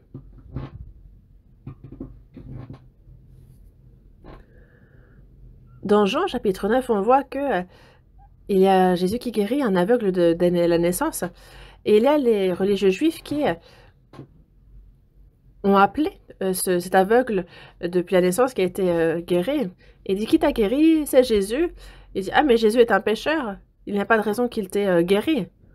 Et donc il a appelé les parents de cet homme et dit, ah, est-ce que votre fils était bien aveugle? Il dit, oui. Et comment il a ouvert les yeux alors? Et justement, en fait, eux-mêmes ont eu peur d'être exclus de la synagogue. Et donc ils ont dit, demandez directement à notre fils. Et donc les religieux juifs ont appelé de nouveau leur fils. Et il dit, tu ne sais pas que c'est un pécheur? Et celui qui est aveugle de naissance, désormais il voit. Dans Jean chapitre 9, verset 25, il dit, s'il est pécheur, je ne sais pas.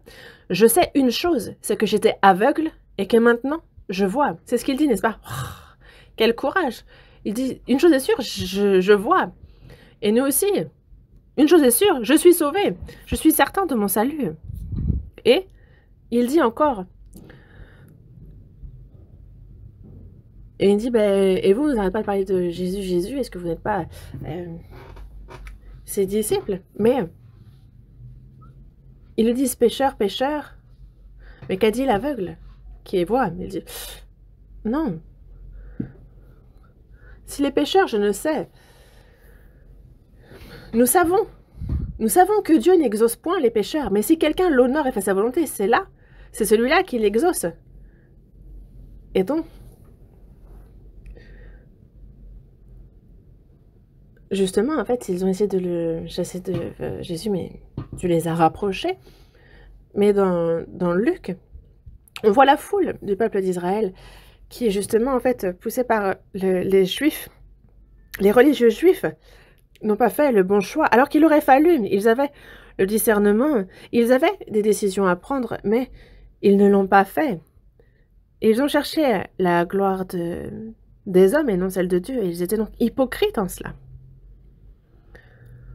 Dans 1 Roi, chapitre 21, verset 20, on a Achab qui dit « Je t'ai trouvé parce que tu t'es vendu pour faire ce qui est mal aux yeux de l'Éternel. » Certes, il y a Jézabel qui l'a beaucoup influencé, mais il s'était déjà vendu pour faire ce qui est mal aux yeux de l'Éternel. La Bible est claire, il s'est vendu lui-même pour faire ce qui est mal aux yeux de l'Éternel. Il a pris cette décision, il avait décidé de faire ainsi, c'est là que les problèmes ont commencé.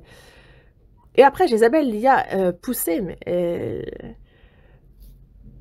mais c'est de lui-même qu'il s'est vendu pour faire ce qui est mal aux yeux de l'Éternel. Et nous, il faut qu'au contraire, on fasse ce qui est bon pour Dieu. Et quand on a fait le mauvais choix, sachez qu'on a le libre arbitre chacun, et Dieu demande donc de prendre nos responsabilités. On ne peut pas remettre la faute sur quelqu'un d'autre, il n'y a pas d'excuse devant Dieu, il n'y a aucune excuse qui tienne. Concernant le fait de ne pas être sauvé, les autres ne peuvent être une excuse, le diable non plus.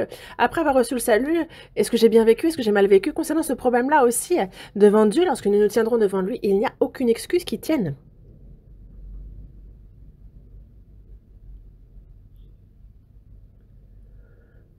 Discerner le temps. Si on discerne le temps, il y a donc une attitude à adopter. Ceux qui ne sont pas sauvés doivent vite être sauvés. C'est ce que eux doivent faire.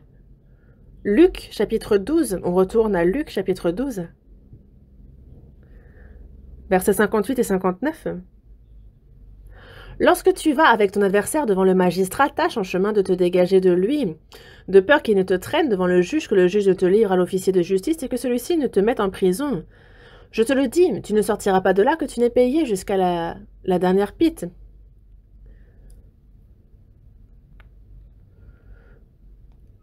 Pourquoi ne discernez-vous pas le temps? Que doivent faire ceux qui ne sont pas sauvés? Il faut vite qu'ils soient sauvés. Il faut qu'ils commencent par cela. Il faut déjà tâcher en chemin de se dégager de lui. Pourquoi? Justement, de se réconcilier en chemin. Pourquoi? De peur qu'il ne te traîne devant le juge, que le juge ne te livre à l'officier de justice, et que celui-ci ne te mette en prison. Il y a celui qui nous accuse. Et pourquoi faut-il se réconcilier? Qui nous accuse? Est-ce que c'est notre femme? Est-ce que c'est notre mari? Est-ce que c'est nos parents? Qui nous accuse? Ce sont mes péchés. Pour les incrédules qui ne sont pas sauvés, ce sont les péchés qu'ils ont commis qui les accusent. Dans Nombre, chapitre 32, verset 23, il est dit « Sachez que votre péché vous atteindra ». C'est les péchés qui vous atteignent, ce sont les péchés qui accusent. Dans Romains, chapitre 2, verset 15, il montre que l'œuvre de la loi est écrite dans leur cœur, leur conscience en rendant témoignage et leurs pensées s'accusant ou se défendant tour à tour. Il y a cette loi écrite dans le cœur. La parole, il y a leur conscience qui rend témoignage du péché qu'ils ont connu. Et qu'est-ce qui en témoigne aussi? La loi. La loi, justement, accuse.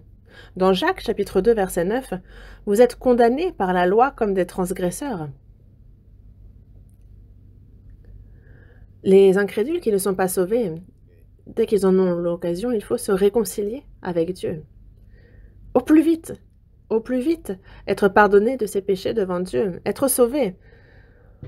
Et lorsqu'il y a des problèmes charnels dans ce monde, ces problèmes charnels-là, quand on va au tribunal et qu'on se dit ah, ça ne va pas m'être favorable, je vais y perdre, alors on essaye de trouver un accord à l'amiable avec la personne avec qui on est en tort, avant même d'aller au tribunal. C'est pareil, nous, dans notre vie, en fait, il y a celui qui nous accuse, n'est-ce pas? Celui qui nous accuse, avant qu'on ne meure et qu'on se trouve devant Dieu qui est le juge, pendant que nous sommes sur cette terre vivant, il faut vite se réconcilier avec lui. Et parce que après, sinon, il peut nous donner à l'officier. Et une fois qu'on est conduit à l'officier de justice, alors il nous met en prison et on ne peut plus en sortir de l'enfer. Et c'est pour cela qu'il nous faut connaître bien les temps. Et il y a aussi une attitude à avoir. La première chose qu'il nous faut faire si on n'est pas sauvé, c'est d'être sauvé, de régler le problème de notre âme. Et il se trouve parmi nous ceux qui n'ont pas encore l'assurance du salut. Il faut absolument ne pas tarder, ne pas attendre qu'il soit trop tard, résoudre ce problème, avoir cette certitude, cette assurance. Dans la seconde épître aux Corinthiens, chapitre 13, verset 5, il est dit « Examinez-vous vous-même pour savoir si vous êtes dans la foi. Éprouvez-vous vous-même, ne reconnaissez-vous pas que Jésus-Christ est en vous, à moins peut-être que vous ne soyez réprouvés. » C'est à travers la parole de Dieu qu'il nous faut nous examiner, que l'on ait cette certitude. Si vous n'êtes pas certain, vraiment priez et participez à la retraite d'été concernant la vie éternelle, concernant les problèmes de notre âme. Il faut vraiment avoir une réponse certaine, avoir l'assurance. Comment allez-vous faire si vous n'avez pas d'autres occasions? On a cette retraite de 2022. On pensait qu'on aurait continuellement la retraite. Regardez, pendant 2 ans et demi, on n'a pas pu. Même si on cherche à résoudre les problèmes de notre âme, à être sauvé, ce peut que Dieu, lorsque le Seigneur va revenir, on n'a plus l'occasion, c'est terminé. Il faut donc le faire avant. Et, en tant que personne sauvée, il y a une attitude à adopter aussi. Une fois sauvé, que faut-il faire? Luc, chapitre 12, juste avant, chapitre 49, on lit ensemble. Verset 49, Luc chapitre 12, verset 49. « Je suis venu jeter un feu sur la terre, et qu'ai-je à désirer s'il est déjà allumé? Il est un baptême dont je dois être baptisé, et combien il me tarde qu'il soit accompli. Pensez-vous que je sois venu apporter la paix sur la terre? Non, vous dis-je, mais la division. Car désormais 5 dans une maison seront divisés, 3 contre eux et 2 contre 3, le père contre le fils et le fils contre le père, la mère contre la fille et la fille contre la mère, la belle-mère contre la belle-fille et la belle-fille contre la belle-mère. »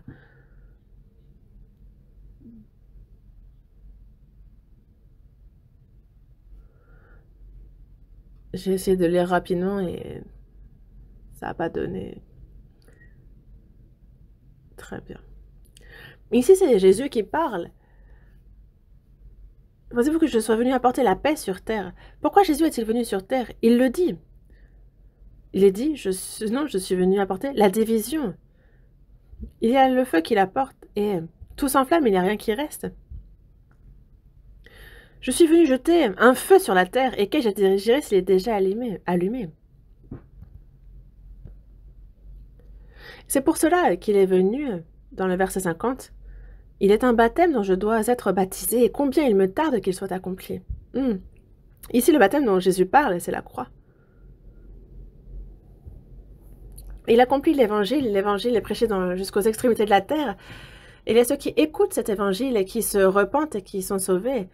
Nombreux sont ceux qui vont être sauvés ainsi. C'est afin de voir cela qu'il faut d'abord que Jésus soit baptisé sur la croix, qu'il souffre, qu'il meure avant. Mais réfléchissez bien, comment est-ce que nous aurions pu nous charger de toute cette souffrance qu'il a pris, être crucifié? Imaginez un clou dans votre main.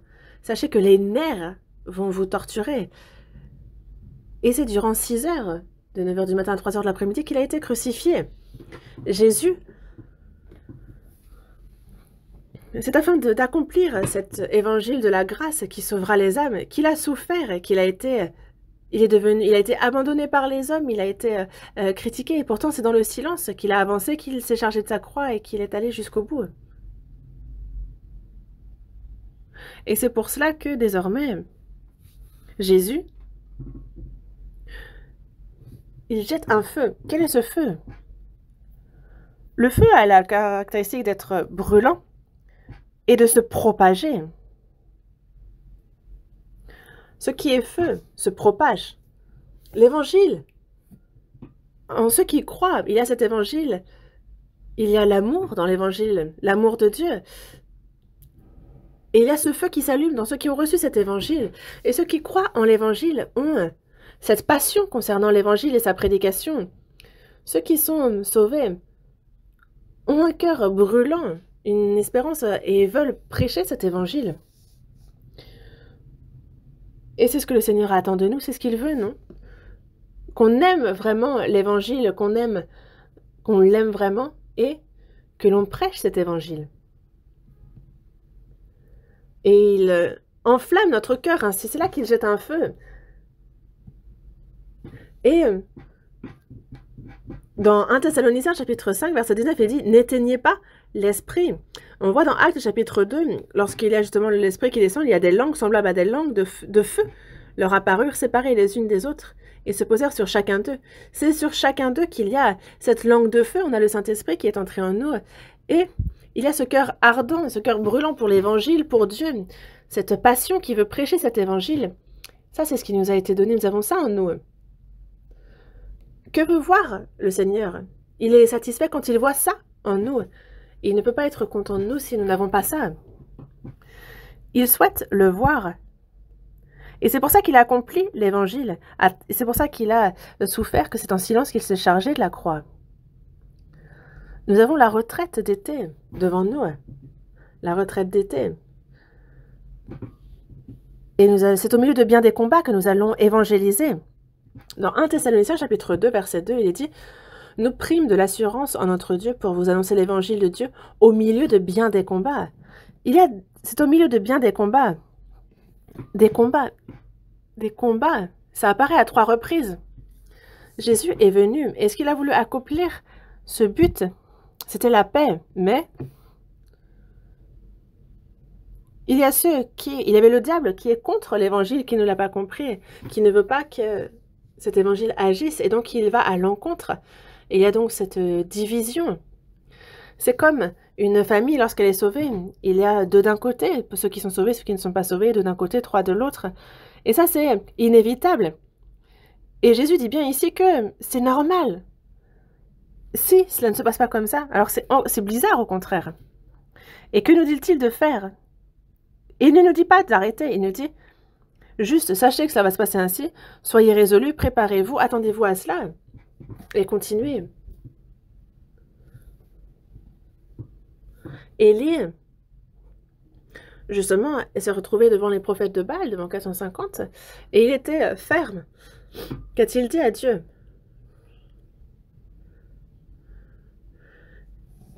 Il dit justement, moi je suis serviteur de ce Dieu qui est le seul, le Dieu des cieux, celui qui est véritable. Et il a prié Dieu de faire connaître à ce peuple qu'il était le seul vrai Dieu.